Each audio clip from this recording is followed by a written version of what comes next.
जय गौ माता, जय गोपाल। दोस्तों, पिछले 10-15 दिनों से अखबारों में, मीडिया में, सब जगह जो मिलावटी घी के बारे में एक बड़ी बात सुनने को आ रही है। सुनने को क्या कि सनातन धर्म के लिए को हमारे लिए एक विडंबना का विषय कहेंगे कि रेट सस्ती या बाकी सारे जो भी विषय हो उसके कारण तिरुपति मंदिर के अंदर जो प्रसाद है उसमें मिलावट आ गई। सबसे बड़ी विडंबना तो जब बेकरी बिस्किट, मैं एक बार बेकरी बिस्किट की फैक्ट्री में गया था। आज रमेश भाई साथ है, इसलिए घी की बात और घी के बारे में आप बहुत ज्ञान रखते हैं, इसलिए बात छेड़ रहा हूँ मैं। रमेश भाई, उस बेकरी बिस्किट की फैक्ट्री में मैं गया तो वहाँ जो घी उन्होंने उपयोग के लिए, आज से शायद 7-8 वर्ष पहले की बात होगी, तो उस समय 150 रुपये रेट में वो घी आया हुआ था वहाँ पे कि हमारा घी 150 रुपये में आता है कि हम घी के बिस्किट बनाते हैं। डालडा भी 150, वनस्पति घी जो हम कहते हैं ना, वो भी 150 में नहीं होता, आज वो 200 रुपये होगा।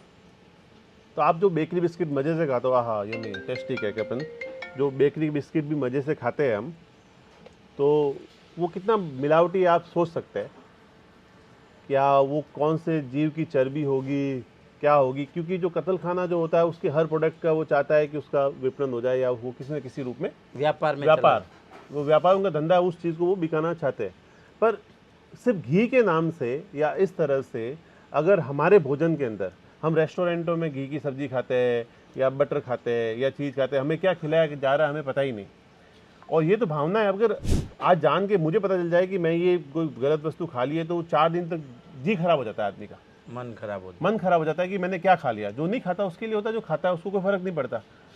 पर ये जो चीज़ें हो रही है तो इसके बारे में रमेश भाई आप क्या सोचते हैं और ये कैसे रुके? देखिए, ये इसके अंदर मेरी सोच तो ये है कि इंसानों को जो प्रोडक्ट फूड के लिए यूज़ करते हैं वो जहाँ तक जानकारी में नहीं हो उसकी खरीदनी ही नहीं चाहिए। यदि जो सात्विक और पवित्रता से मानने वाले लोग हैं, 2 टाइप के लोग हैं, एक नॉनवेज खाने वाले लोग हैं, उसको कोई बाध्य नहीं है, क्योंकि वो तो खुद ही ऐसा खाते हैं कि जो शायद नॉनवेज का घी खा ले तो उसको कोई फर्क नहीं पड़ता। एक सात्विक लोग हैं जो कभी नॉनवेज को देखते तक नहीं है, छूते तक नहीं है। ऐसे लोगों को, सात्विक परिवारों को घी, दूध, दही, पंचगव्य जो खाने की चीज़ें हैं वो उसके कांटेक्ट में, जैसे कहते हैं ना फैमिली फार्मर, तो उसके संपर्क में हो, जिसके वहाँ उसकी साल में 2 विजिट होनी चाहिए, क्योंकि वो चीज़ आप अपने हेल्थ के लिए, अपने शरीर के लिए खा रहे हो, अपने धार्मिकता और अस्तित्व के लिए खा रहे हो। क्योंकि गाय का घी और पंचगव्य जो है वो इंसान का अस्तित्व का आधार है। यदि वो नहीं है तो उसका अस्तित्व ही नहीं रहेगा।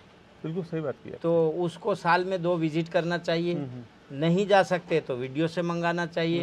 वो व्यक्ति की प्रोफाइल देखनी चाहिए और वो व्यक्ति का बैकग्राउंड भी देखना चाहिए कि वो किस चीज़ से जुड़ा हुआ है, किस भाव का व्यक्ति हाँ है। क्योंकि आज यूट्यूब में, गूगल में, फेसबुक में, सोशल मीडिया के माध्यम से 1 सेकंड में इंसान पूरी दुनिया तक पहुंच जाता है, लेकिन उसकी रियल प्रोफाइल क्या है वो देखे बिना उसके साथ काम करना, मुझे लगता है कि कहीं आपको मटन टेलो खिला सकता है।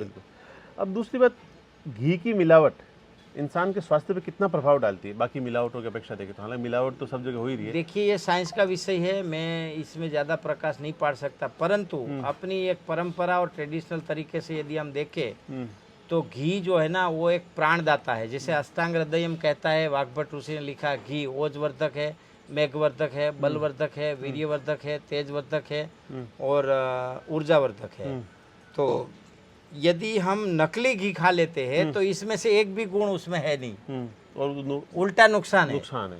और दूसरी बात, जो घी है ना, जहाँ तक मैंने सुना पढ़ा है, वो आपके जो दूसरे अंदर जहर है, जैसे किसी को कोई गलत चीज खा ली तो घी पिलाते हैं, विषग्न कहा गया है घी को, विषनाशक। विषग्न का मतलब विषनाशक की हम विष पी ले, हाँ, तो वो कितना नुकसानदायक होगा वो तो दुनिया पूरी जानती है।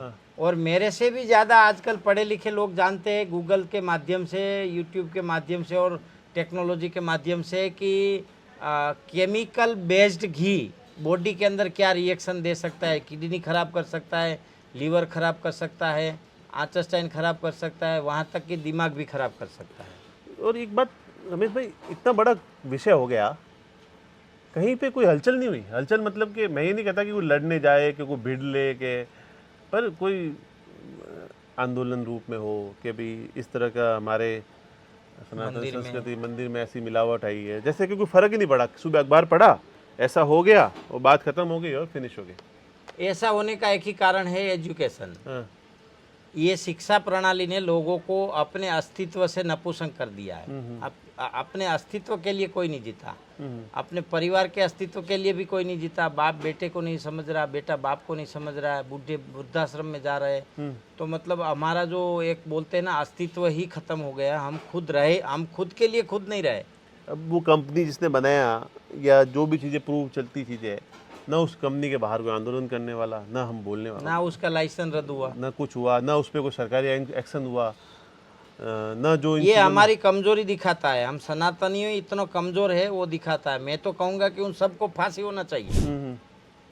ये मंदिरों में इकोनॉमिकल नुकसान नहीं है, ये हमारी सनातन प्रेमी बंधुओं की आस्था के साथ खिलवाड़ है। मंदिर के प्रसाद का हम लोगों में जो भावना, मैं बचपन से देखता हूँ, जब कहीं जाते मकाना, मकाना मतलब जो आपके यहाँ पे क्या कहते हैं बाकी, हाँ, मखाना मतलब वो शक्कर के बनते हैं मकाने, तो एक नीचे भी गिर जाता है ना, तो भी मन में आता है यार पाप हो गया, पाप हो गया। मतलब उस प्रसाद का हमारे मन में जो भाव है, उस प्रसाद को हम जिस रेस्पेक्ट से देखते हैं, वो रेस्पेक्ट आप लेवल सोचो। जिसमें तिरुपति का तो प्रसाद हाथ में आता था तो हो, मतलब भगवान को भोग लगाया मटन टेलों का, इससे बड़ा दुर्भाग्य क्या हो सकता अब है। शुद्धिकरण चीजें, मतलब और फिर बोलने वाले भी, उस पर बात करने से भी लोग डरते हैं। बिल्कुल, कितनी बड़ी विडम्बना, मतलब बहुत गलत है ये, खून खोल जाता है आपके। बहुत गलत है। फिर आज के समय में जो घी के विषय में, जो आज ट्रीटमेंट और बाकी चीज़ों के अंदर, जैसे बच्चों में जो बीमारियां हो रही है, बड़ों में जो बीमारियां हो रही है, इसके रिजल्ट के बारे में अंत में हम छोटी सी बात कर लेते हैं। इसके रिजल्ट के बारे में आप कुछ प्रकाश डालेंगे, जो आपने उपयोग किए या आपके शरीर पे भी हुआ, देखिए, जो आपने आसपास देखा हो। हाँ देखिए, अभी मैं सुबह 250 ग्राम घी पी के बैठा हूँ। 250 ग्राम घी, रोज का 100 ग्राम पीना मेरा काम है। मेरे परिवार में सब सब्जी भी घी में बनती है, सब घी ही खाते हैं, एकदम बिलोना से बना हुआ। हमारे परिवार में किसी को आज तक एक गोली नहीं लेना पड़ा है। मेरे पिताजी 75 के हैं, गोली नहीं लेते। तो मैं बड़ाई नहीं करता हूँ, लेकिन ये गाय के घी का और गाय का चमत्कार है कि गाय से जुड़े हुए परिवार है।